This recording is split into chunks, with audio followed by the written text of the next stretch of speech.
السلام عليكم اخوتي، مرحبا بكم في فيديو جديد على اخوكم موعد ايطاليا. اليوم غنهضروا على الكرة الذهبية اللي مشات لفينيسيوس وعطاوها الرودري.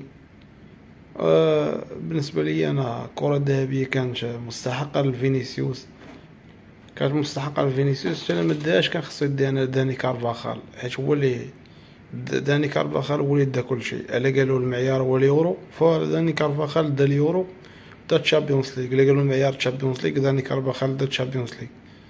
فانا ما بقيناش فاهم هاد المعايير ديال هاد الكرة الذهبية.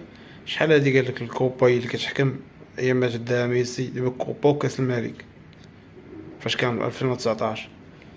ودابا لو تارو دا الكوبا ودا الدور الايطالي وكاس الملك ديال ايطاليا، كاس ايطاليا ومداهاش.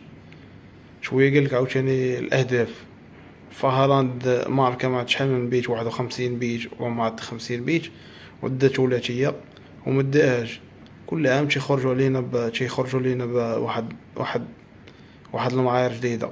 قال لك عاوتاني في داك العام 2022 فاش دا ميسي، قال لك ميسي دا كاس العالم.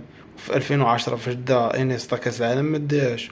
وويسلي شنايدر اللي كان هو الفيناليست مع انيستا، وكان دا تشامبيونز ليغ ودا ثلاثيه مع انتر ما داهاش. في 2014 نوير اللي دار كل شيء في ذاك العام ودا كاس العالم في الاخر تا هو ما داهاش.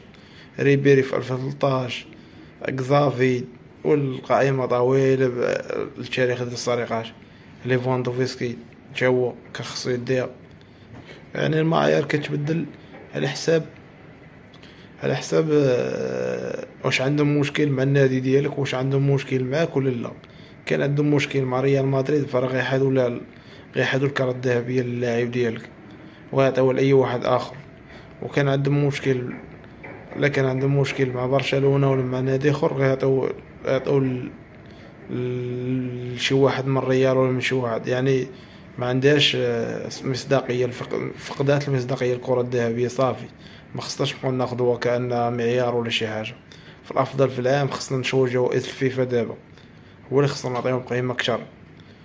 وبالنسبه لرودري مداش تا لاعب الشهر في البروميير ليغ، ومداش احسن لاعب في البروميير ليغ، ومداش احسن لاعب في الشامبيونز ليغ، ومداش احسن لاعب في مانشستر سيتي دا فودين كان اولى احق عليه انه يدي الكره الذهبيه. ولكن قلنا عاوتاني لامين يامال، قلنا باليورو فلامين يامال كان احسن منه، فبزاف ديال اللاعبين كانوا احسن منه في اليورو. لكن نقول له خاصو يدي اليورو تشامبيونز ليغ، فراه داهم جورجينيو 2002، جورجينيو داهم في 2021 وما دا والو، ما داش كرة ذهبية في الاخر. فراد المعايير ما بقيناش فاهمين هاد المعايير ديال الجائزة هادي. والجائزة كتبان ليا فقدات المصداقية ديالها، ولاو كل عام تيخرجوا تصويره للاعب اللي خاص كيستاهلها، وفي الاخر تيعطيوها لواحد اخر. بحال داك العام ليفاندوفسكي كان خصو يدي الكرة الذهبية، عطاوه جائزة كارد مولر ديال الهداف.